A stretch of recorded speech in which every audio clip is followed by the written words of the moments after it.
Chris Enns is a New York Times bestseller. Did you catch the key words?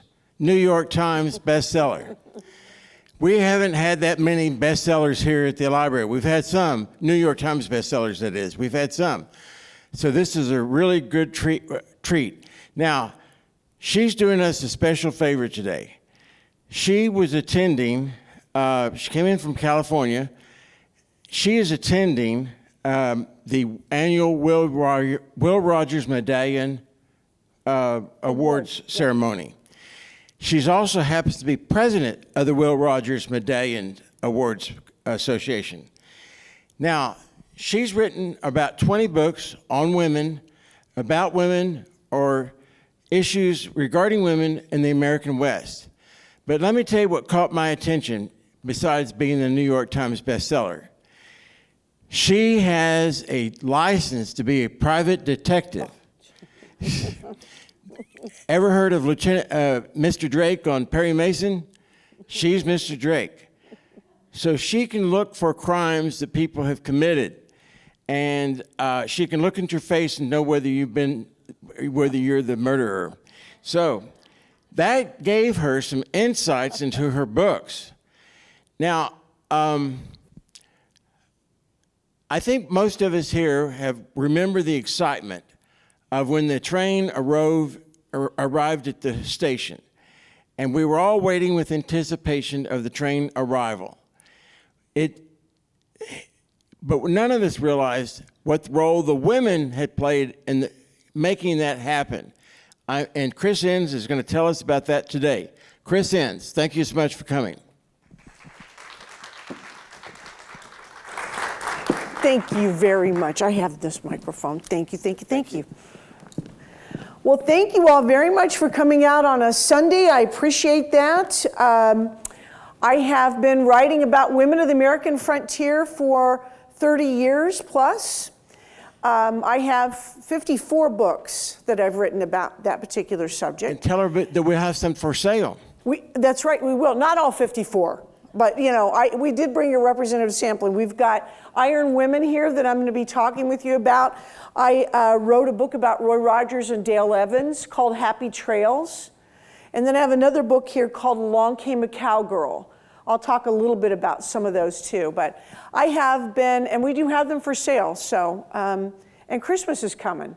So, they make lovely little Christmas gifts. As I said, I've been writing about women for a very long time. And I love writing about women of the American frontier because generally when you talk about women of the American frontier, they either fall into two categories. They're either Miss Kitty from Dodge City or Laura Ingalls from Little House on the Prairie. Most people think that women didn't do too much outside of that.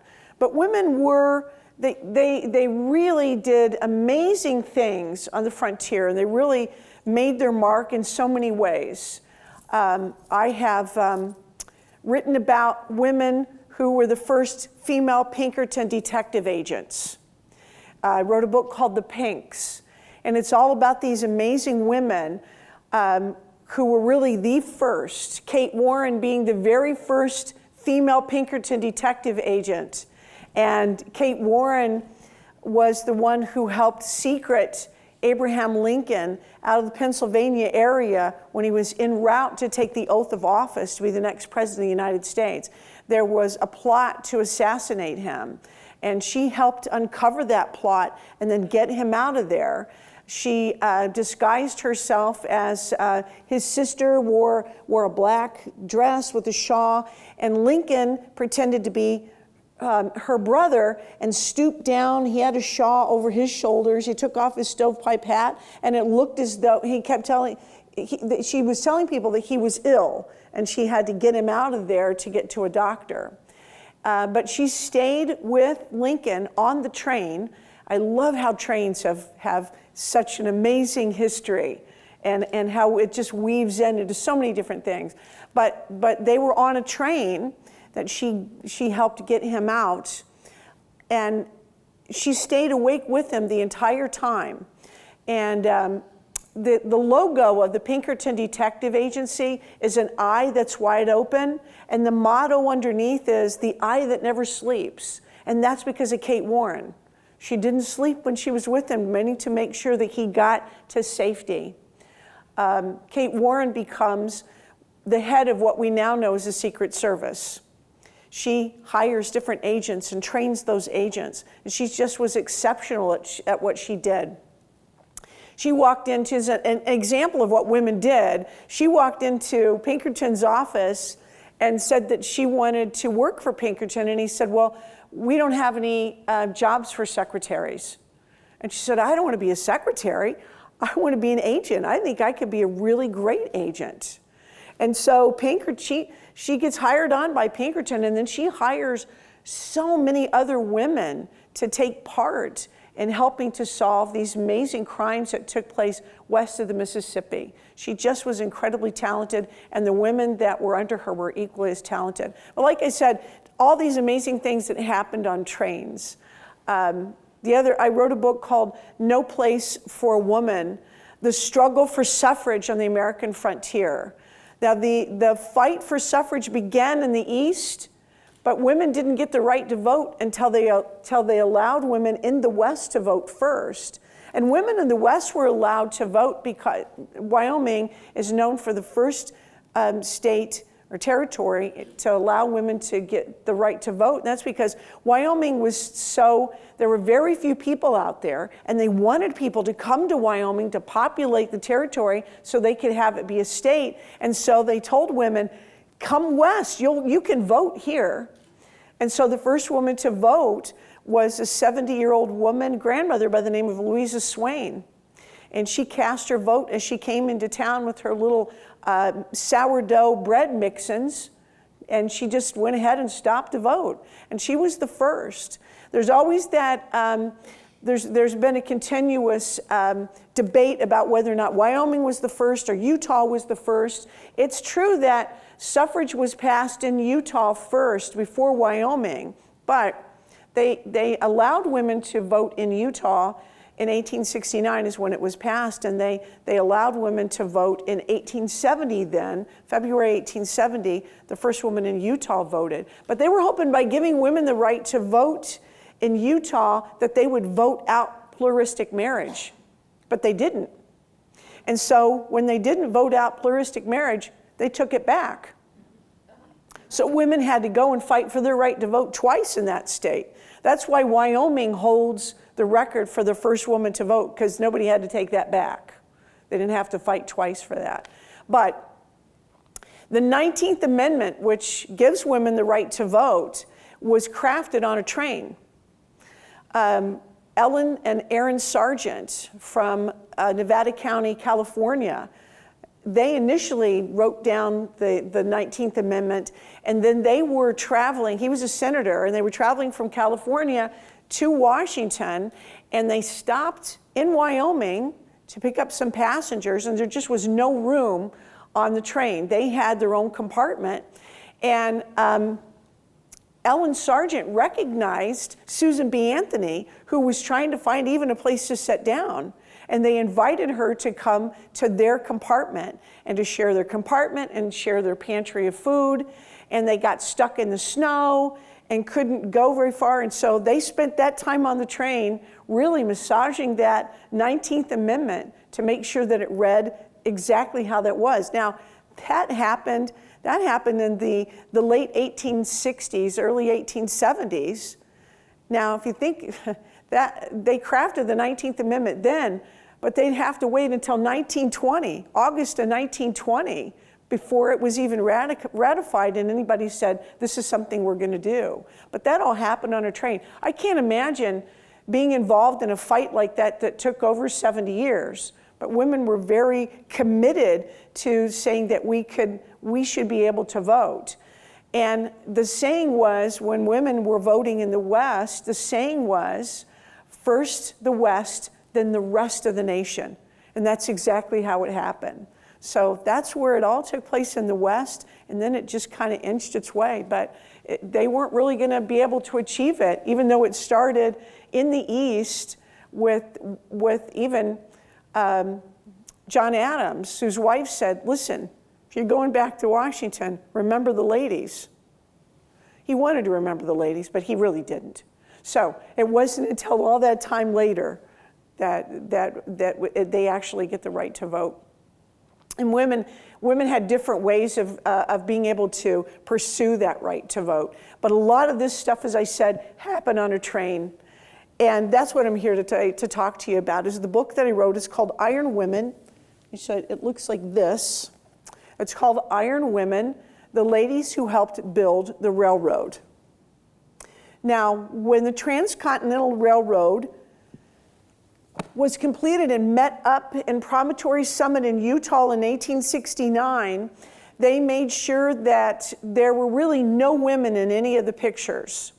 They had some women, but they were the wives of the railroad tycoons. But basically, there were no pictures of women in it taken because they said that women had no hand in laying any of the track or surveying any of the land. And so because of that, they shouldn't have their picture taken at this momentous occasion. But if it wasn't for women, no one would have gotten on those trains because men would have just been happy to have the seating arrangements being 2 barrels with the board running across them.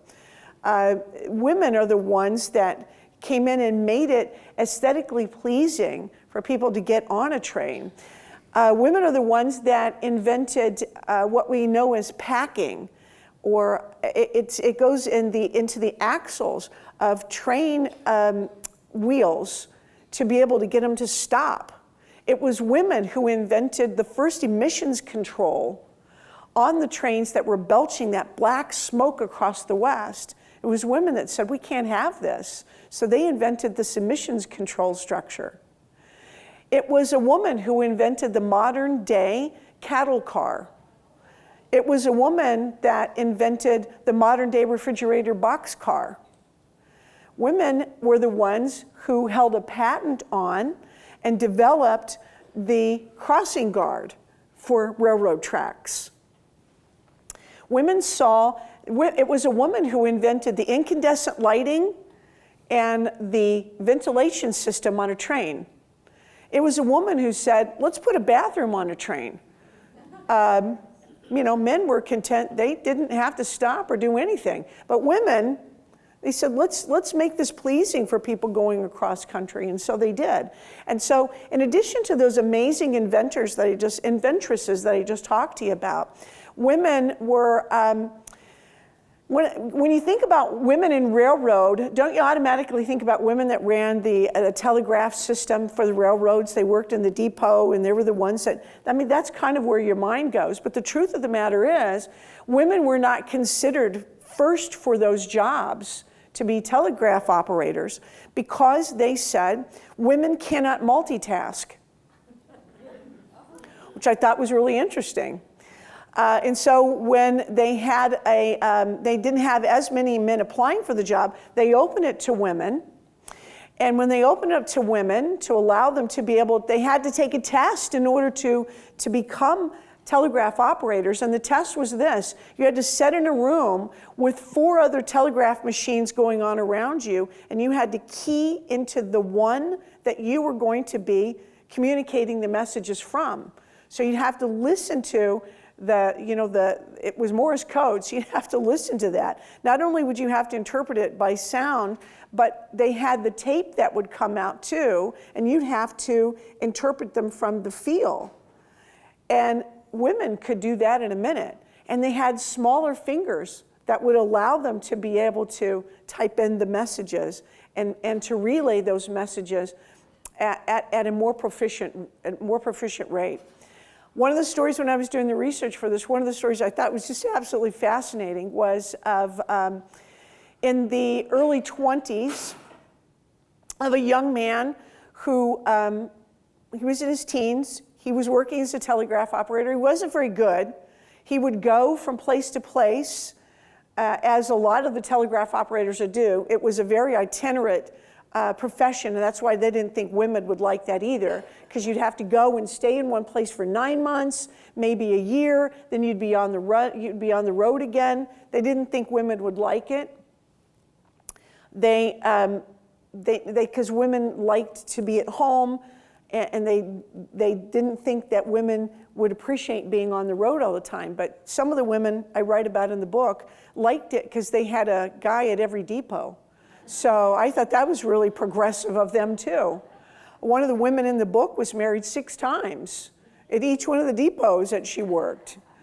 As I was back to my story about that young man in his teens who's starting to work for the railroad company as a telegraph operator. He's not very good because he doesn't focus very well, and he travels around with his guitar. And so every chance he gets, he goes in, he takes off to go play his guitar.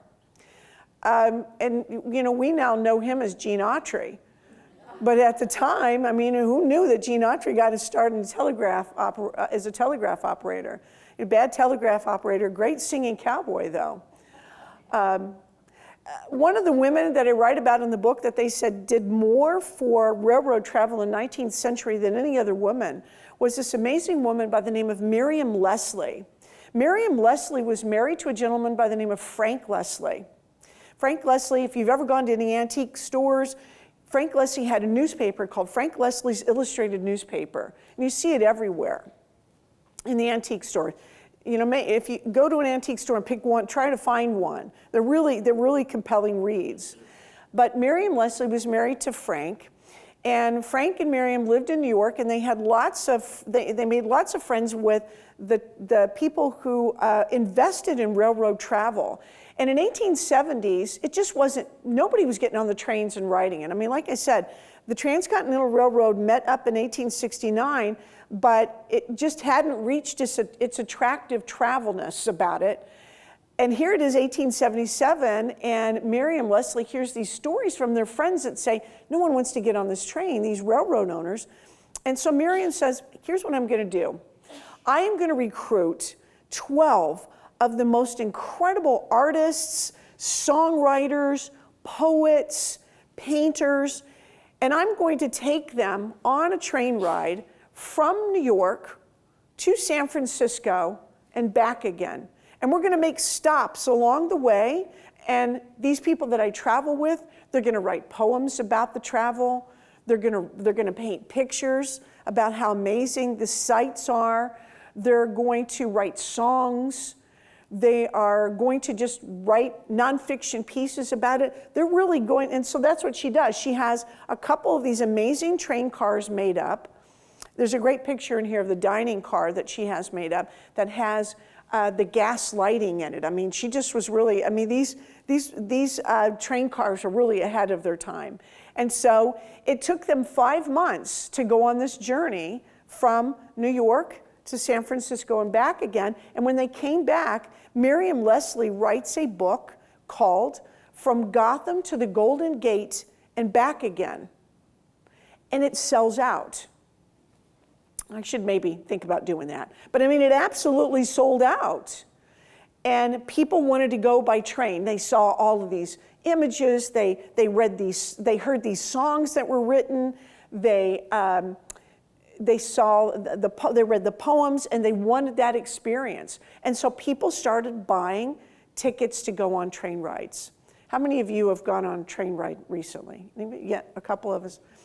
I took a train ride from Chicago to Memphis, and I was not prepared for, I didn't know that they stopped at every mail place along the way. So I had a sleeper car, but all night long I was hearing ding, ding, ding, ding, ding, ding, ding.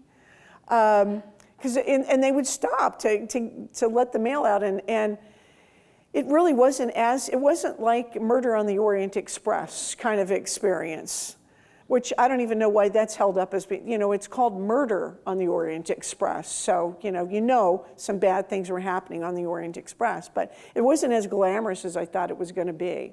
But it was more glamorous than it was in the time when Miriam Leslie was trucking people out west. But I just found it absolutely fascinating that she does what she does for train travel.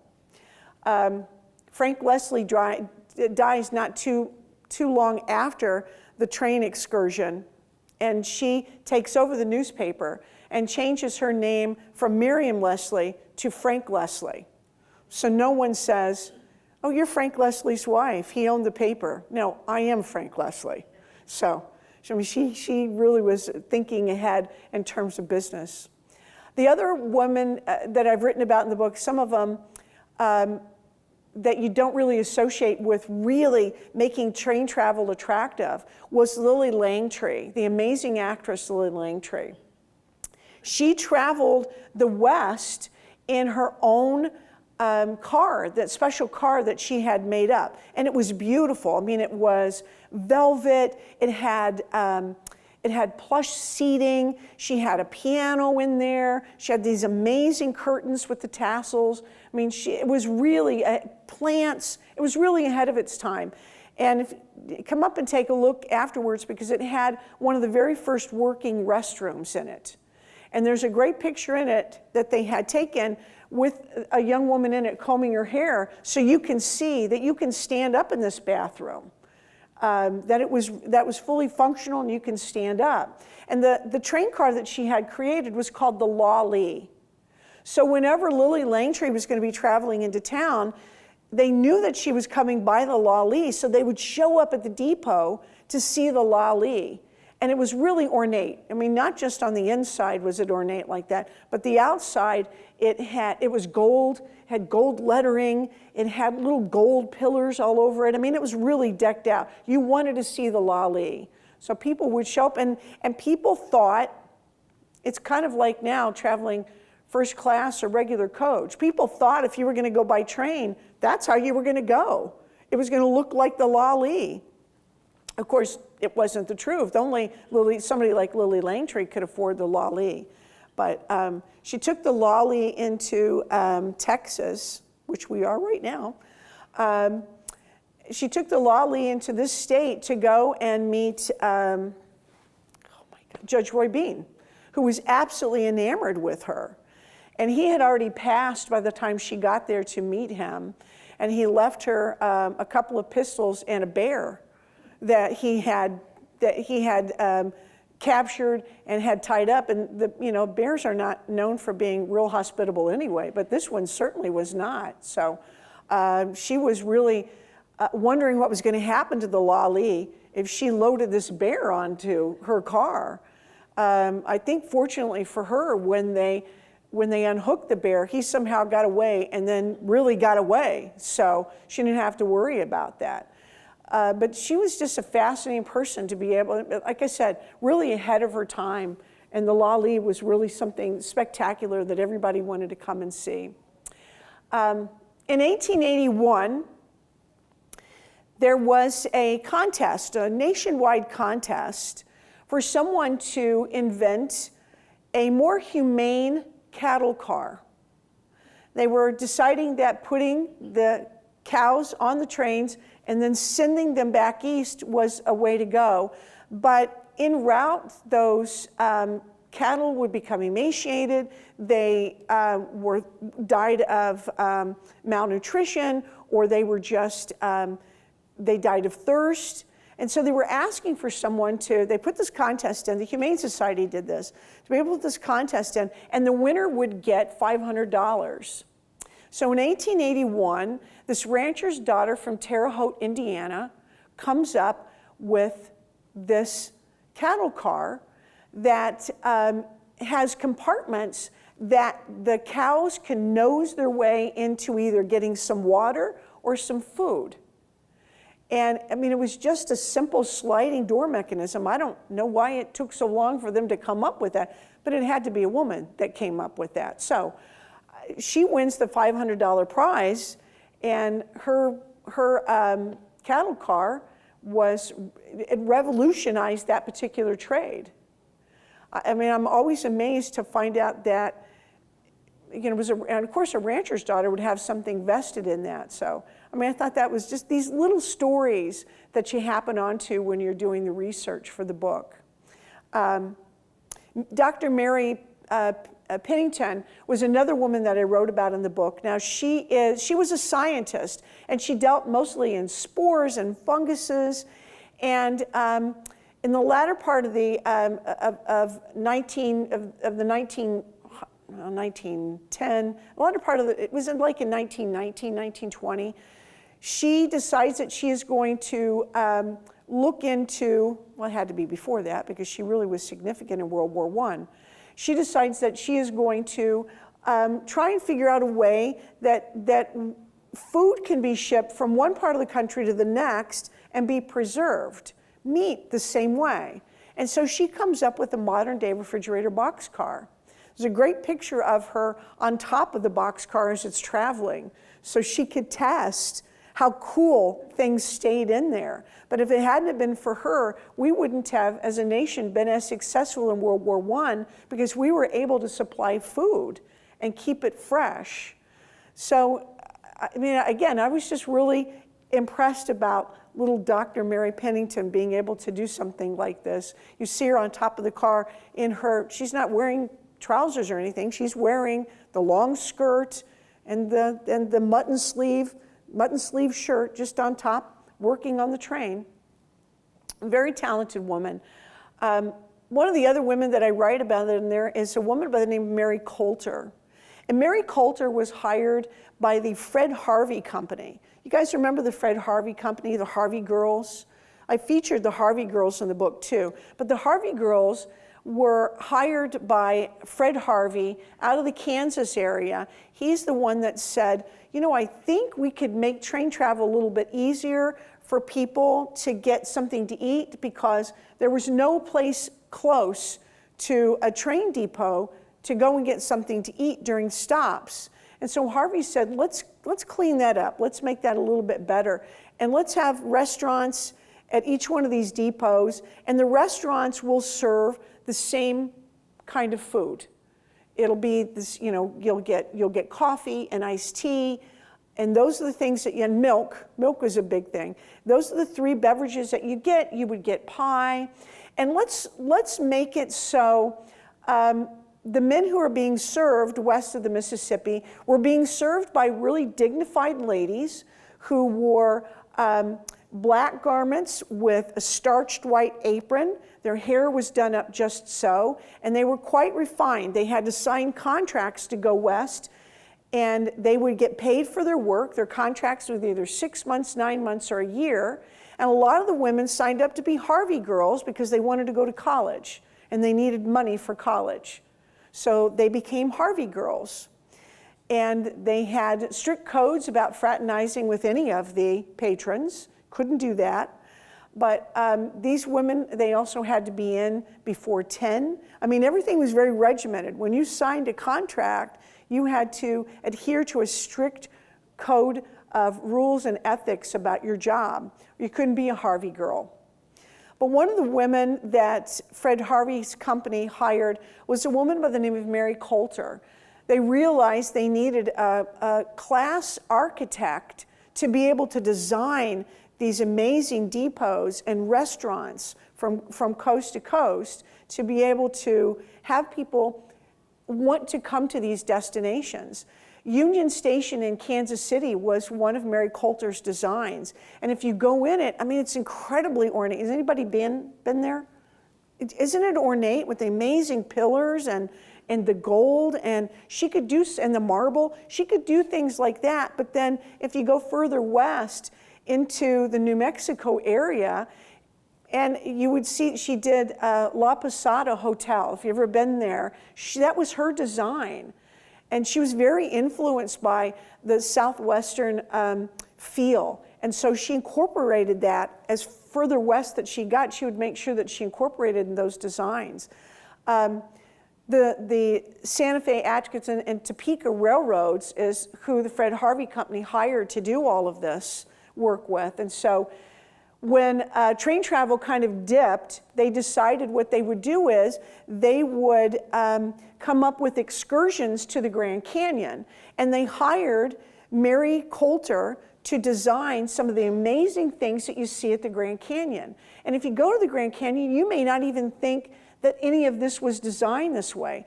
They have the Hopi House, which looks like it's just an outcropping. It just looks like it just happened. Or it just looked like, you know, Native Americans put that in, but that's not true. Mary Coulter built that. You have something called Hermit's Hovel that's there, and she designed that. You have lookout points that she designed that just made it look like it was just coming right out of the rock, and that was intentional. But a woman designed all of that. They had something called Harvey Girl Couriers. So when you got to Points West, you could get out of the train, and a Harvey Girl car courier would pick you up and would take you to different destinations by car. And you could see the historical points of interest in the West, and then they would take you back. But they had a code of dress too, and it was all Southwestern. So their skirts were just these amazing turquoise and all of these colors influenced by the Southwestern garb. And so people would come west just so they could be escorted by a Harvey courier girl. And so I've written about the stories of those ladies in there. Not only did women influence rail travel for the good, but I had to put in a couple of chapters of women who influenced it for the bad. One of the chapters in there is a woman by the name of Laura Bullion. And Laura Bullion was one of the very first women to rob trains. She was with Butch Cassidy and the Sundance Kid. She was involved with one of the members of the gang by the name of Kirkpatrick.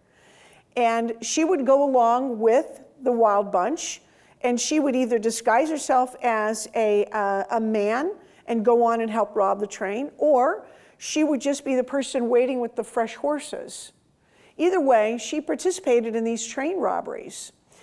She would get on dressed as a woman and have her bags with her, and then at some point, she would slowly slip that skirt off, and there'd be pants underneath, and she would pull a gun from her bag, and then she would commence to robbing the train. She is the reason why, she was actually the reason why they first had the TSA. After she robbed people with the gun in her bag, they started checking women's bags for guns. So that started a long time ago, and we have Laura Bullion to thank for that. But Laura Bullion and some of the members of the Wild Bunch finally get caught for robbing trains, and she gets sent to prison, and she's in there for more than 5 years. When she gets out, she waits for Kirkpatrick, who was in there for much longer. I think he was in there for 12 or something like that. And she's hoping that when he gets out, he's changed his ways. And of course, he didn't change his ways. He wants to go right back into robbing trains again, and she's not having any of it. She ends up in Chicago as a seamstress for Macy's. So, I felt it was only fair that if women were to be hailed as those who really made some inroads with train travel, that we need to see how they set it back some too. Olive Dennis is included in there, and Olive Dennis worked for the Baltimore and Ohio Railroad, and she's the one that came up with incandescent lighting over a seat. She came up with chairs that would recline. She came up with ventilation systems. She was a very smart lady. She did all these inventions, and she was an engineer, one of the only female engineers with the Baltimore and Ohio. And not only that, but she also designed china. And since I've been doing this book, I've really gotten into some of the railroad china because it is so fascinating. And she designed some of the china that went on the railroads. And I thought, wow, how amazing is it? You go from this engineer, this woman engineer who was designing, special lighting and the circuitry for the lighting and the ventilation system to working on china too. If you saw a picture of her, she was an attractive woman. She was quite portly. Her glasses were on a chain. Her sweater was on it. She was on a chain most of the time doing her work. She just was. She doesn't look like anything that you would expect a female engineer to look like at that time. She looks like a grandmother, but she was really quite talented. And I've written about a number of women in here that are very talented and skilled at what they did. And it was a delight to be able to shine a light on what women did for the railroads. There's some other ladies in here that I didn't tell you about, but I'm hoping that you come up and just take a look at the book and these amazing pictures too. I brought another book along called Along Came a Cowgirl. And Along Came a Cowgirl is about the first women who really participated in that sport, because women wanted to be involved in the sport, but men said, it's a little bit too rough for you. One of the very first things that women said that we think that we could do was bulldogging. And I think bulldogging is absolutely amazing, because that's just jumping off your horse and wrestling a steer to the ground without the rope. You just jump on. And they didn't think women could do that, but women proved that they could do that, and they excelled in it. One of the women I write about, and there's a woman named Fox Hastings, and she is incredibly gifted at it. Very talented. Her life ends tragically. She wins a lot of belt buckles and a lot of championships, and marries a gentleman, and they move to Arizona, and he dies, and she's so incredibly despondent that she decides she's going to kill herself, and shoots herself in the stomach, and it doesn't take, and so then she shoots herself in the head. And I thought, see, any woman that could wrestle a steer is going to have the stamina for something like that.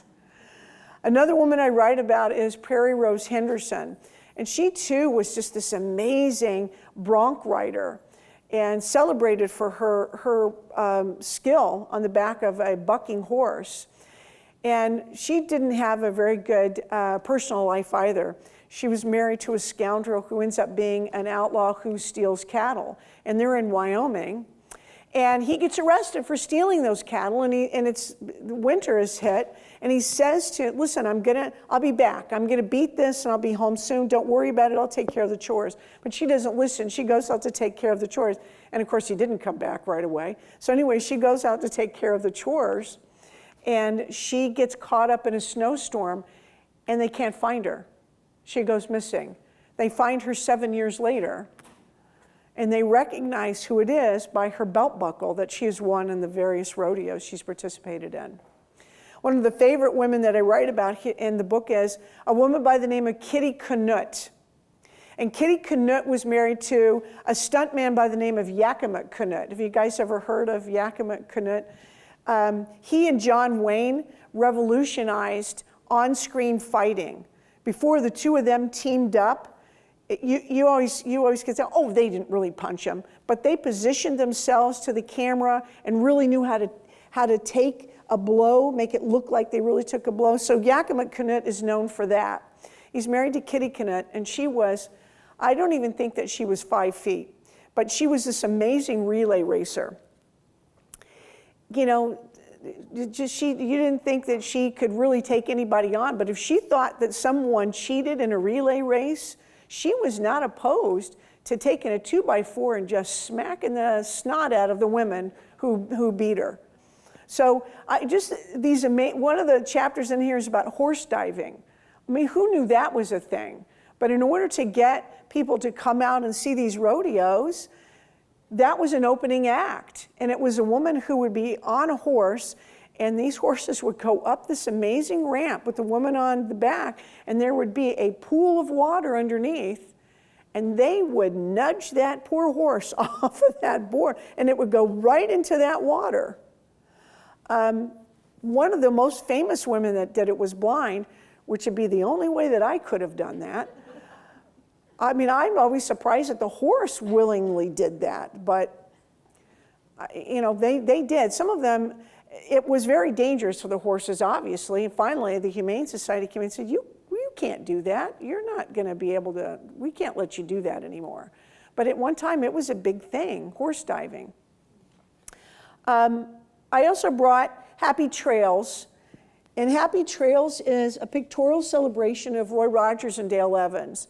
And Dale Evans, even though she wasn't a real rodeo star, she portrayed a rodeo star in many of the movies that she did. And this particular book is about her life with Roy, her life on the screen. She wanted to be, she didn't really want to be in any of the B-Westerns. She wanted to go to Broadway. And she wanted to sing on Broadway. And when she got cast in the first movie that they did, which was called The Cowboy and the Senorita, and that was in 1944, she said, I'm going to go there and I'm going to be better than they ever imagined. And then they'll say, what is this talented woman doing in any of these pictures? But what happens is they had an immediate chemistry and they got along so well on screen, they signed her to another 6 pictures with Roy. And the rest was history. Roy was married to a woman by the name of Arlene when he meets Dale and they start doing the pictures together. They adopt, Arlene and Roy adopted a little girl by the name of Cheryl. Then they find out that they're going to have their own baby, but they didn't think they were going to be able to have a baby until, of course, they adopt Cheryl. Then they find out they're going to have Lucy. And then they find out that they're going to have a little boy. And Roy's career is really going strong at this point. This was I think it was in 44 too. And he's really going very strong, and people come to the movies to see him. And he's with Arlene in the hospital after his son is born. And at that time, they didn't believe in getting ladies up and walking around, and you have a baby at noon, you got to be out of here by 5. We need the bed space. Arlene had been in there for about a week with the baby, and Roy had been at her side pretty much most of the time. And finally, his manager said, you need to go home and get some rest, and talked him into it. And by the time he got home, he got a call saying, you got to hurry up and get in here. Arlene, the blood clot has reached Arlene's heart, and she died. And so Roy was the story shows the integrity of him and how much he felt he owed his fans, because he gets out of his car at the hospital and he's weeping, but children are running up to him saying, for asking for an autograph, and he's holding back the tears, saying, happy trails, as he's signing autographs to them.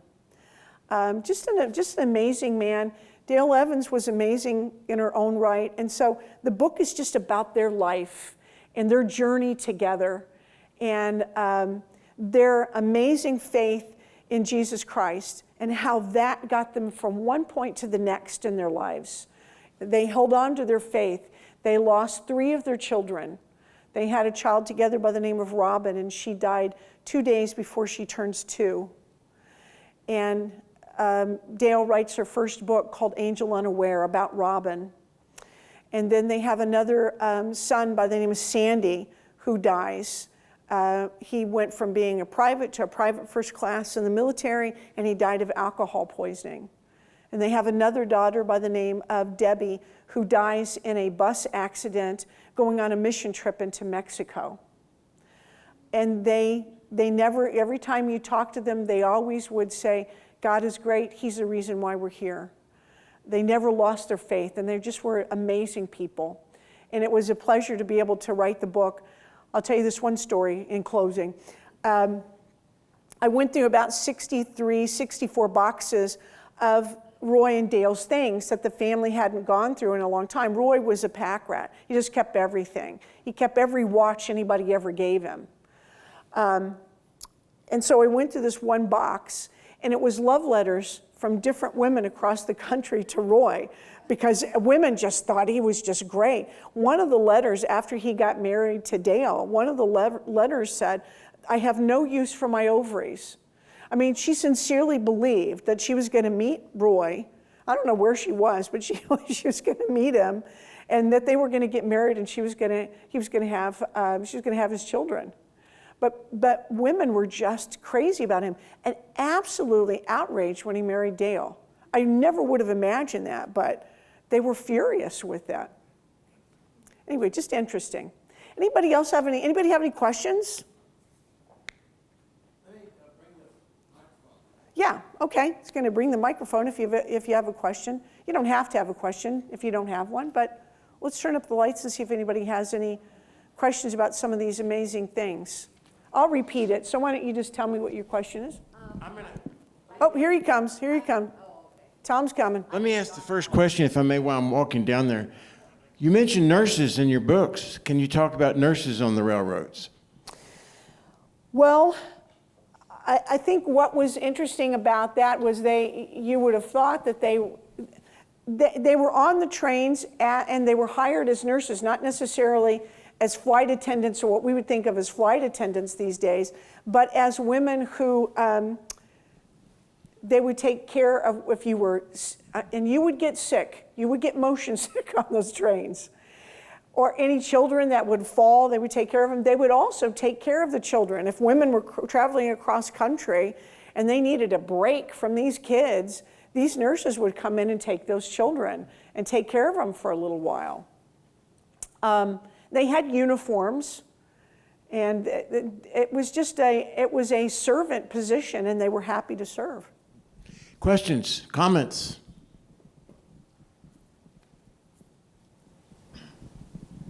I've been reading a series of books by Christian writer Lori Copeland, all about mail order brides. And I saw that one of your most popular books is called Hearts West, True Stories of Mail Order Brides. I love that particular book because, you know, in 1849, when the gold rush happened, there weren't a lot of marriageable women, you know, in the West. And so men started advertising in a newspaper called Matrimonial News. We think eHarmony is some new thing. It's been around forever. But they advertised in newspapers for a wife. And then by 1865, women were advertising for a husband in that same magazine. Can you guess why? 1865 was the end of the Civil War, and there weren't a lot of marriageable men in the East. And so they advertised for husbands. But what's so funny is, men, when they advertised for a wife, what do you think the number one thing was that they were looking for in a woman? Cook? They were looking... The ones I've been reading, they were looking for a Christian woman. Some were looking for a Christian woman, but by and large, they were looking for somebody that was musically inclined. They were lonely. They missed the refinements of life. And any kind of musical instrument hearkened them to home, and they didn't feel as lonely. Women, on the other hand, what do you think they were looking for in a man? What do you think the number one thing there you go. We will settle on you for some cash. We'll make the trip all the way west, and if we don't like you, we're going to keep a portion of that and we're going to go all the way home. Because even then, people weren't being honest in how they portrayed themselves in the ads.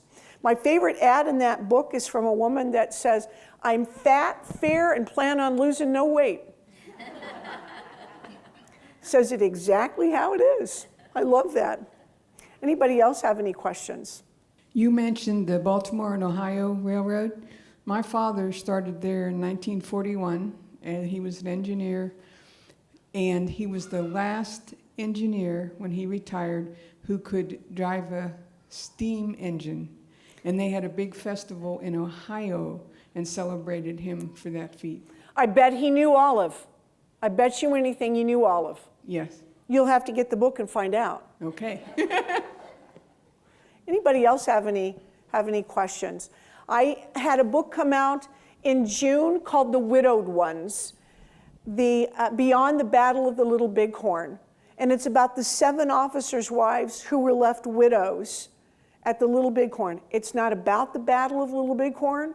It's about how those women picked themselves up to move on. This is 1876, and the press was hounding them. What do you know about what happened at the battle? What are you going to do for a living? Who are you dating? 1876. They sought out the families of these men who died to do interviews, and these women to find out, how do you feel? You've lost your husband. How does that make you feel? Isn't that amazing? 1876. We think they do that kind of thing. We'd relegate that to this particular decade where people are being intrusive, but that was 1876. So it's called The Widowed Ones. I hope if you're ever in the mood for a good story about widows, you'll pick that one up. Questions, comments? Surely there's some more questions in the Dr. Tollett, you have to have a question. Let me bring the mic back. You're putting her on the spot. Well, she's a former professor and always has a question. Well, I don't like that. I would like to know, Did the women actually work on building the rails or anything like that on the railroad? They did not. They had no hand in surveying any of the land or laying any of the track. They did not. But as I said, if we had just had left it at that, no one would have gotten on those trains. That's as far as they would have gone. So, Questions, comments?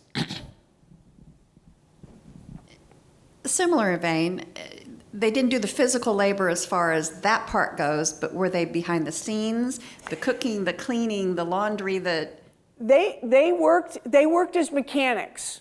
A lot of them worked as mechanics. There's a great picture in the book of these women who sorted washers for the trains. I mean, it's amazing what they did. They would fly. I mean, they would have these little pegs, these washers would go on, and so these women would come in their bib overalls and just sling those washers, and they would fall right down on the pegs where they were supposed to go. So yeah, they did physical labor like that too. They weren't going to be left out of anything. So when it came time that they could do those things, they did them. Questions? I'm going to ask the last question. Okay, Cheryl Barnett has been here twice, Cheryl Barnett Rogers. sure. And one of the fascinating stories I remembered about that she told, she had so many of them, it would take 3 hours to go over tonight. But when she became about, they made her very clear from early on, diapers, that they told her she was adopted but loved. She was chosen. She Yeah. was chosen. So when she got to be about 22 or so, she wanted to find her biological family. And Dale Evans helped her find her biological family. And in those days, it was very, the court orders and so forth, it was very hard to find your biological family. Nowadays, it's much easier. But those were sealed documents in those days. Well, not for Dale Evans. Did she ever tell you that story?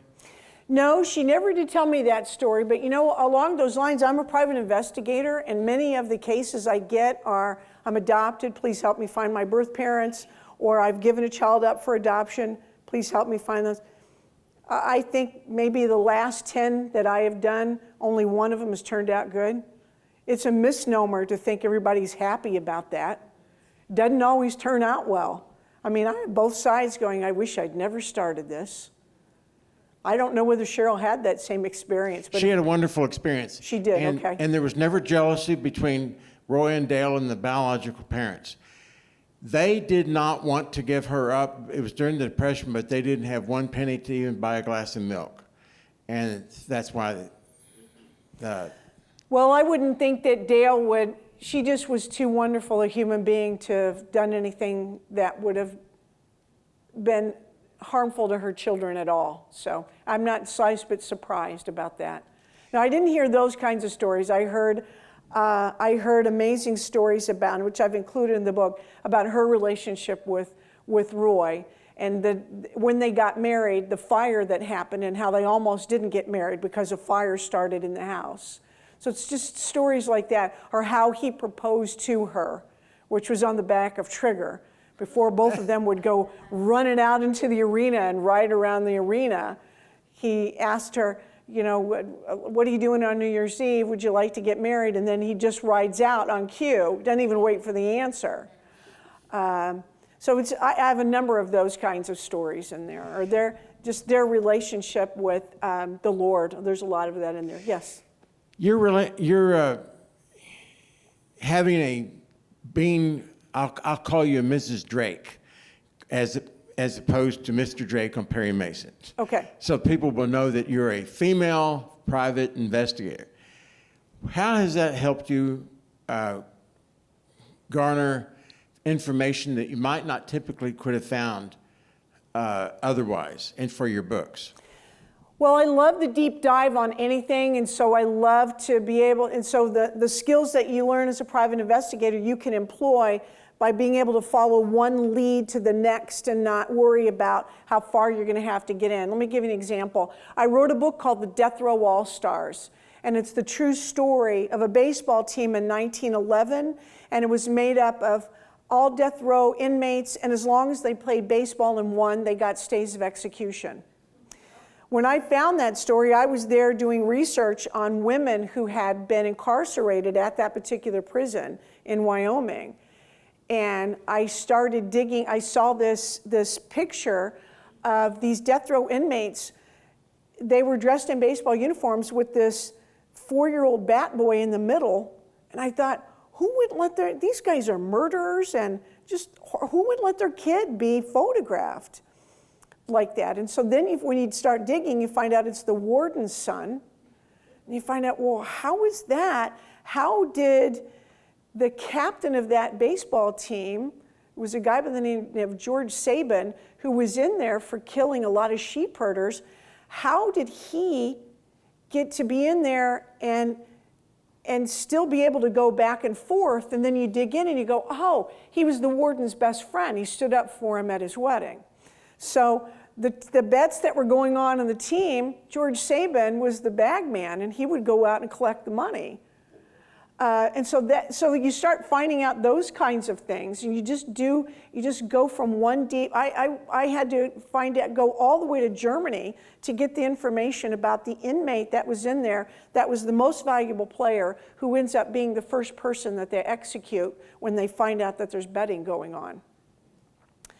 And so just being able to employ those, and just being able to find people too.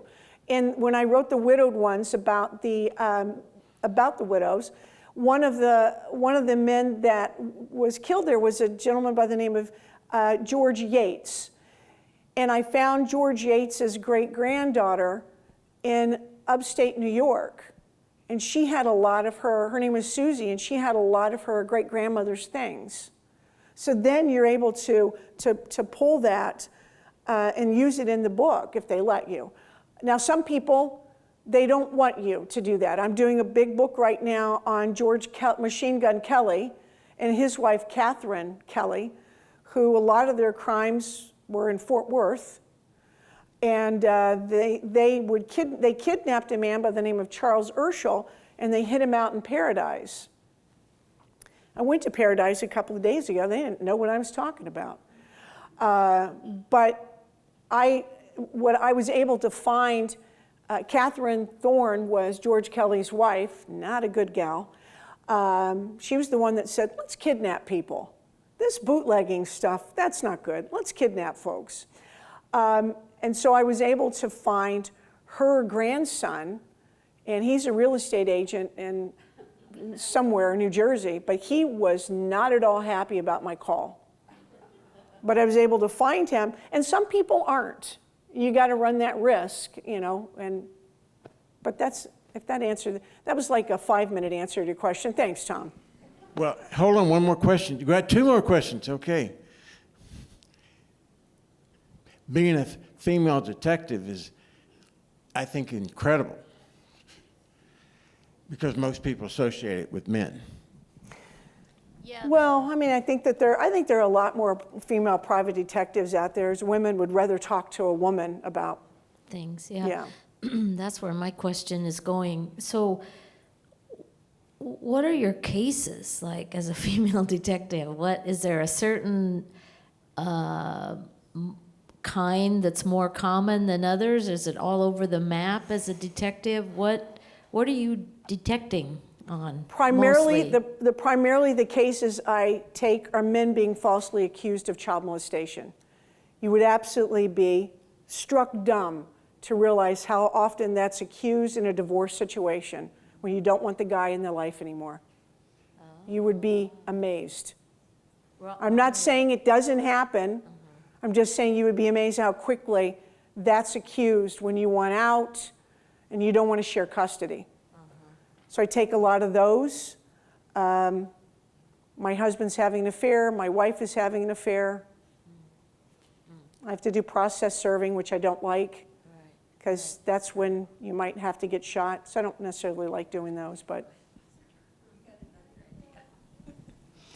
I was just remembering that at the Allen train station, they do a reenactment of the robbery Sam Oh, Bass. we just saw film beforehand, yeah. Yeah, is that what, okay. Yeah. The Sam Bass robbery.